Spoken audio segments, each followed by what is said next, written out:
Selamat datang di pusat penjualan sepatu cakar yang ada di Makassar. Assalamualaikum agansku. Nah, mumpung sore-sore begini hujannya reda dan tidak hujan lagi karena tadinya kita bete ya, mulai dari pagi sampai sore hujan terus agansku, dan akhirnya di sore hari kita menemukan kecerahan lagi agansku. Nah, ini saya sekarang sudah berada di jalan agansku. Kira-kira kita mau kemana ya? Kalau dilihat ini sepertinya ini ada di jalan menuju Hartasdin agansku. Ya betul, itu di sana depan sudah kelihatan tulisan welcome di Goa. Ya agansku, saya kemari karena mau ke daerah Samata agansku. Jadi sebelum kita ke pusat penjualan sepatu cakar atau sepatu second, kita ke daerah Samata dulu agansku karena ada barang yang saya mau. Nah ini dia mantel agansku ya.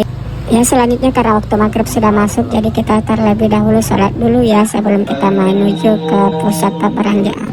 Nah agansku, ini sudah tiba di pusat perbelanjaan sepatu cakar atau sepatu second. Nah di sini harganya bervariasi mulai dari harga 200 sampai dengan 800 ribu rupiah agansku. Ya jadi agansku, di sini sepatu cakar bukan sembarang sepatu cakar atau sepatu second, karena di sini bisa kita dapatkan barang-barang yang branded dengan harga yang terjangkau agansku.